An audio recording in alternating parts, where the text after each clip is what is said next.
Hello and welcome back to the next episode of the Overcome Yourself podcast. Oh, I made my shirt for Podfest. You can see it if you're watching this on the channel, and I've got my Overcome Yourself, the podcast shirt. Super exciting. And I'm so excited to be here today with Lori. And now Lori is an author. She's got an amazing background. She was a journalist. I saw something about working at NASA, and we're going to jump all into that. But Lori, I want you to jump in here, introduce yourself, and tell us a little bit about your backstory. Okay, my name is Lori Keesey. I was born in Washington, D.C., raised in Maryland. 10 years ago, my husband and I moved to East Tennessee, probably the smartest thing we ever did. It's lovely here. The people are awesome, friendly.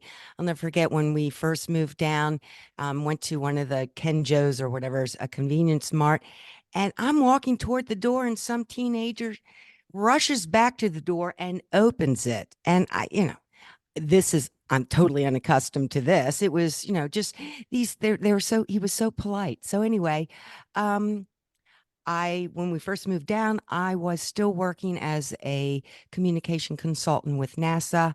I was allowed to, um, uh, commute 500 miles away via, electronic everything. It was amazing. And so about 3 years ago, I did retire and really got into writing my novel, Always Think of Me, which was published on April 2nd. So it's relatively new out there. And I'm kind of excited about it and thinking about a sequel as we sit here and talk, Nicole.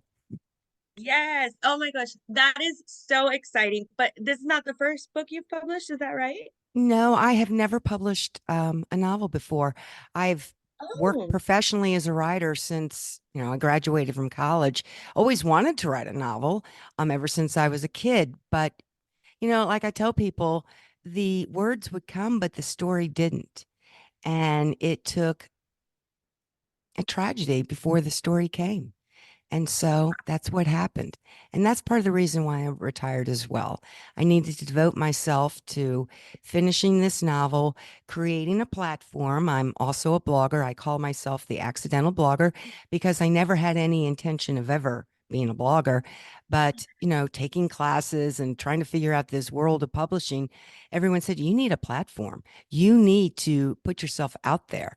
So I decided to devote the accidental blogger to writing stories about real people who overcome adversity. And I've been doing it now in August. It'll be 4 years. So I plan to wow. continue that as well. That is amazing. I'm so excited. Um, we've got a lot to talk about in what you said. You mentioned a tragedy.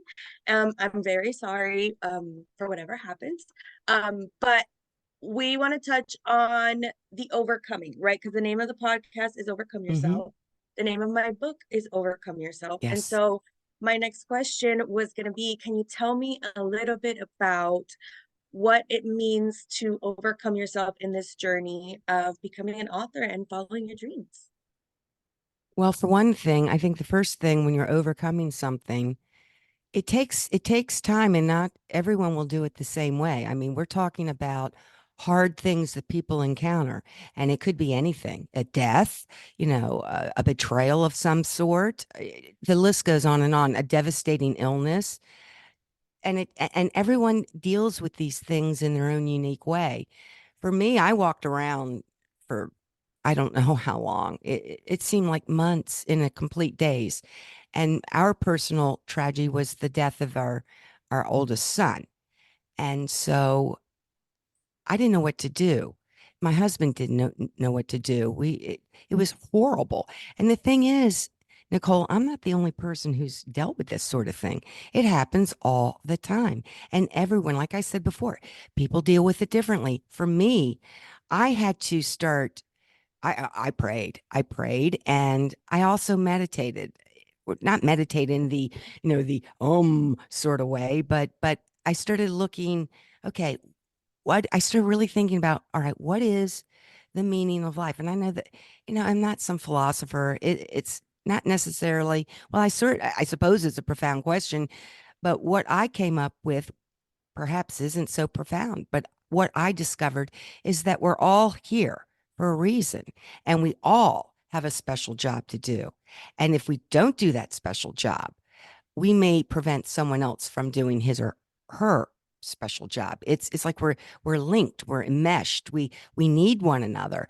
And and if you fail to do these things, I think you never realize your own purpose. You fall off the path. And honestly, we're all here for a reason.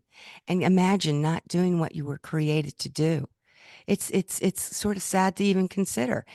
And another reason why I wrote this book, which is an uncommon love story, is because think about all the suicides. If people realized that they are special and only they can do the job that they were assigned to do you think they would have taken their lives? And when I started writing the novel, there was a huge uptick in suicides. A lot of it was stemmed from the COVID business. I mean, people were alone and disconnected from everyone, and that was a tragedy in of itself. We can't live alone. Some people can, but most of us can't. I certainly can't. No, we do. We have a need for community. That is one of our basic needs. You're Hmm. absolutely right. And sharing in that community. So thank you for sharing that with us, first of all. I want to say that. And I also want to say I'm so sorry for your loss. I can't even imagine. In the story, like the first thing I open up with in my book is about when I miscarried my baby. And that is different, but Hmm. it is still something that makes you take a look at life, like you said, right? Because Hmm. enlightenment doesn't happen in this beautiful, like your hair is done and you're at the top of a mountain and you just know the world. It happens to us in those moments where we feel like we're breaking, right? Hmm. And I remember looking out at the sun and it was just shining and it was so bright and it was so happy. And I was like, how could you do this? Like, I Hmm. feel like you're betraying me, son. Hmm. You're betraying me because how could you be so happy? How could the wind just still be blowing when I just feel so dead inside? Hmm. And that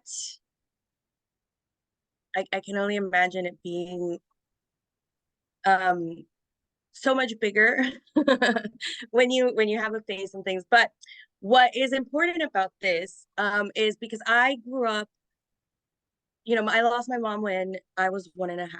And I had to learn to live with that, right? And so I had to learn how to be grateful for for her having me, and I had to learn to be grateful for what I did have left. Hmm. Not necessarily memories because I don't remember Hmm. her directly, but I have stories and I have pictures um and you know and I have me. Hmm. She lives on through me, and the babies that I lost also live on through me, and they live on through our stories and Hmm. through us sharing these stories with the world, because like you said, other people are going through this and it does feel dark, um but these are the situations that really, like you said, they bring us into ourselves, right? We're not just going through the monotony anymore because we can't. And We did have you, to enjoy what we've got right now. yeah, did you notice when you went through that, which is, look, that's just as painful. I mean, you lost a child, period. That the world, you can't, how can these people be going on with their lives? And here I am, just in bereft. Did you notice that? It was like, it was a surreal experience. And I It bet is. there are all many, many, many of your listeners can relate to that. It just feels, it's, I guess the best word is surreal. How can life continue to go on when I feel so horrible? And it's not Yeah. about us, but you can't help but think that because that moment you are only thinking about yourself.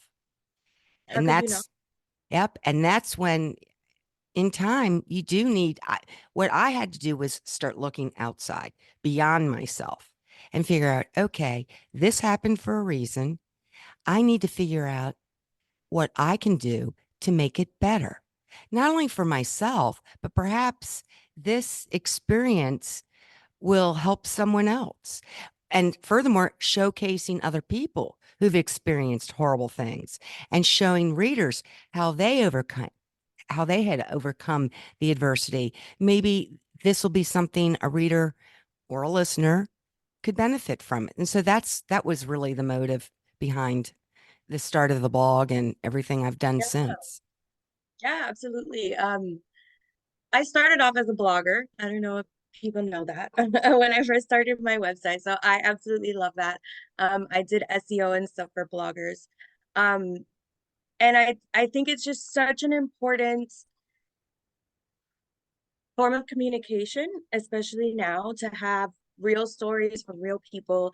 And it's really important as well that, like with blogs, there's no barriers, right? So you just go to the website and you can read the blog. Like you don't have to go buy the book. And so anyone anywhere can literally benefit from the advice. Mm-hmm. And so I commend you for being a blogger.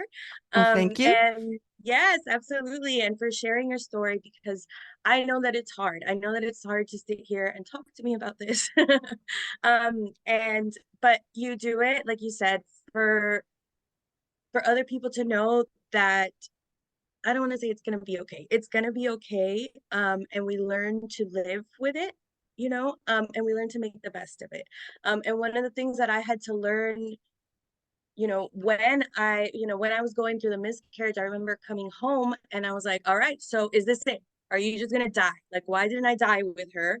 Oh, That's part of my 5 minute story. And then I was like, well, if you're not going to die with her because you're still here, are you going to just go through life like a zombie, or are you really going to live it now? Are you going to be ready for, whatever's coming next? Are you going to do this in her honor? And right. because this happened over 10 years ago and I'm still talking about her, and so she's still a part of me. She's still here with us. Like I tell my mom's stories. Like I lost my stepmom when I was in my 20s, and I get to talk about her in my book and I get to share the lessons that I learned with them. And so in that moment of deciding, am I going to live or am I just going to, I had to learn how to ask, what can I be grateful for?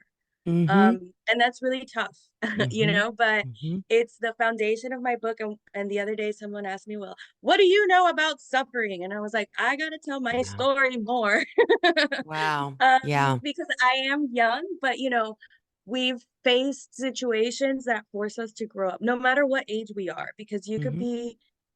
you could be like any age and you really face a situation where you have to like know yourself, like you have to change everything, like Mm-hmm. everything just changes. So, um, I want to thank you for sharing that. Now, let's talk a little bit about your journalism career. I want to talk a little bit about how did you end up at NASA? Tell us a little bit more of the backstory Sure. from I this. I graduated from the University of Maryland and majored in journalism.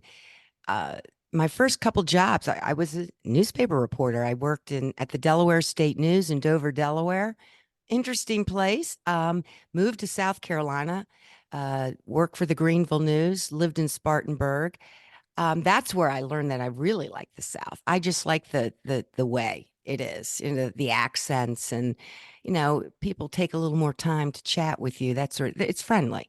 So, and then I moved back to the DC area because at the time I had just gotten married, and my poor husband couldn't find a job in the Spartanburg area. So we moved back to DC, and oh boy, I couldn't find a job. It's a tough media market, and I ended up working for McGraw-Hill, working for a coal mining publication, covering coal mining regulations. Do you know? No one can imagine how boring that is.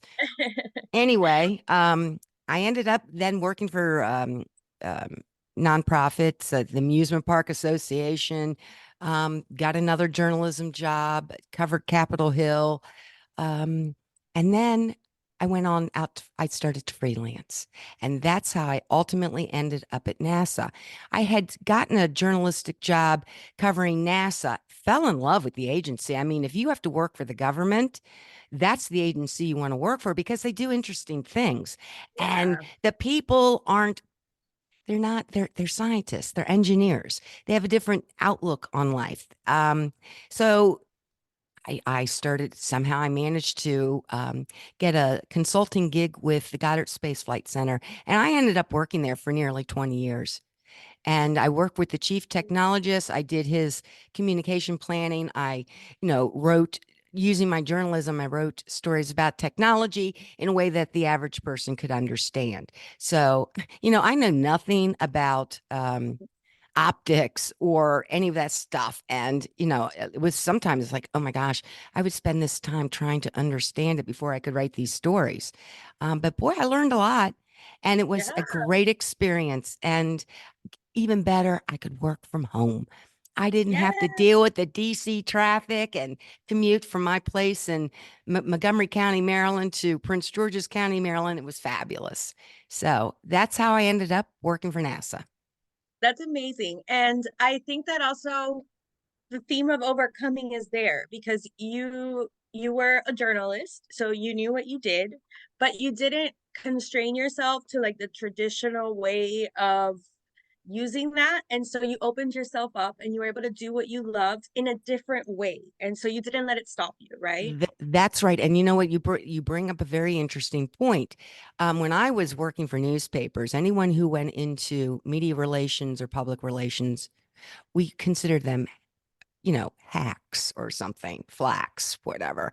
And I remember thinking the same thing. But then I started thinking, well, if it hadn't been for a publicist, I probably wouldn't have known about interesting people or even products, whatever I was covering at the time. So everyone has a job. Like I said, everyone has a job to do. And I started thinking, wow, I was always afraid to go out and to start freelancing.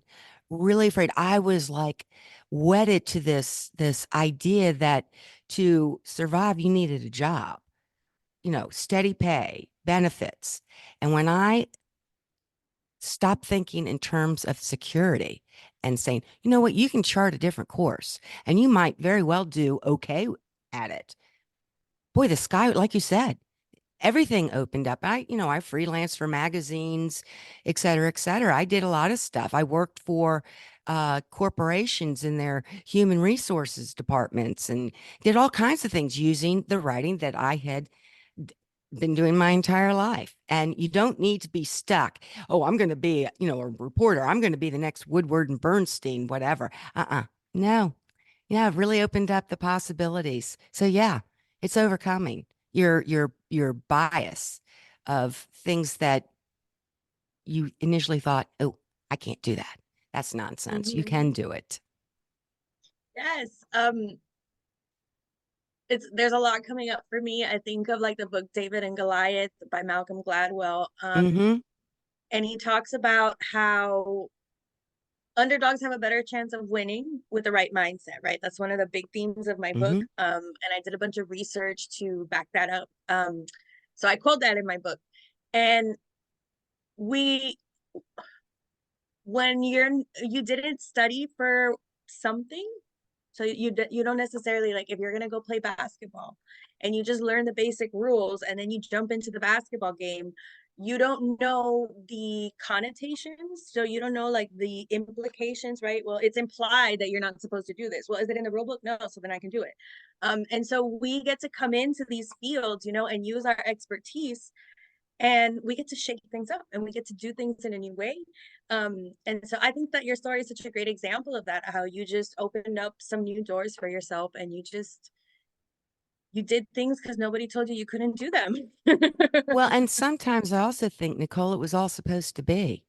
This was the path that I was supposed to travel. And if I had stayed doing what I was doing, I may have never ventured down that road. And therefore, everything that's happened in my life, the good, bad, and the ugly, would have never happened. And those things do define who I am. I mean, these things define you. You're never going to be the same person again, but that's okay too. You are the same person, but you're different. Your outlook has changed. And sometimes that's for the better. I think for me, it was for the better. Yes, yeah, I no, am more, absolutely. and I'm more empathetic, I think. I mean, people would tell me these things and, you put the sad face on it, but I didn't really understand. I didn't until I experienced it myself. And I think that's a good thing too, because people do need a shoulder to cry on when something horrible happens. And they don't need bromides and, these pat little phrases. Oh, that person's better off. You don't want to hear that. You need Mhm. to, you just don't, that's not what you tell someone. And I learned firsthand that those are the things you do not tell someone who is grieving. You let Yes. them talk, you listen. Mhm. And sometimes you don't even have to talk. Just That's being right. there Mhm. Yep. isn't, yeah, so the platitudes. And, some of us are leaders, right? Like we stand out, we are projectors, like we are like we're not the thermometers when we walk in a room, we're the thermostats, right?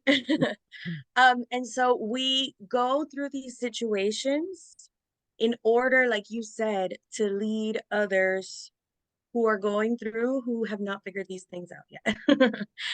And so we get to use these things that happen to us for good, like, right? It's like a superpower. Like the difference between a supervillain and a superhero is their perspective on what happened to them.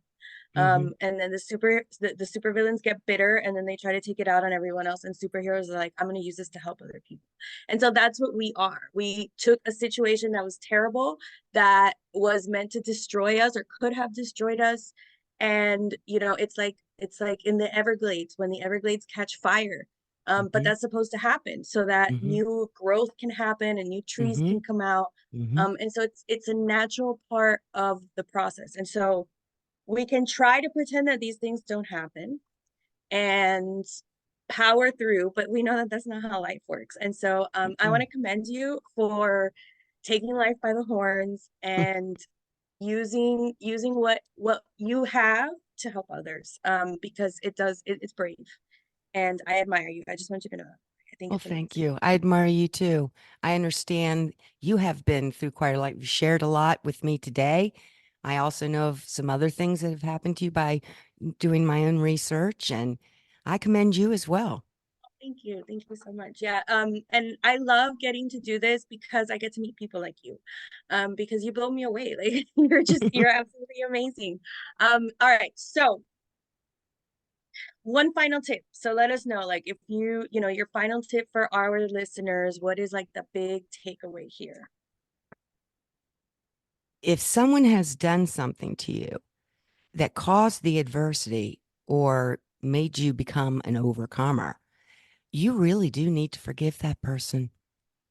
Absolutely. Because if you don't, it's like a cancer. It'll just spread and you could become embittered. And that's not the way you're supposed to live your life. And the forgiveness is not because that person deserves it. It's because you need to do it so that you can heal and you can move on. That's my tip. Yes, I love that. I have a feeling that comes from a story in your tragedy, is what it sounds like. Do you want to share a little bit about that or no? But the tragedy, um, no, not necessarily. Okay. The Some of the things that I write about in the book, Always Think of Me, it's not autobiographical, but many of the things that happened in that book really did happen.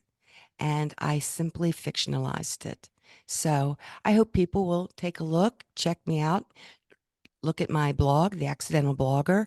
I believe you'll have the website on your show notes. And look, and I love hearing from people. So if people want to email me, I'm happy. I always respond. So I believe that will also be included in your show notes. To Absolutely. include, So accidentalblogger.com no, it's called LoriKeesey.com. or And the keesey.com. website, Perfect. yes, the website includes my blog, some a couple short stories I've written, as well as links to how to get my book. There's Wonderful. also a little freebie of the prologue to see if they would even want to buy it. And I do hope people will take a look.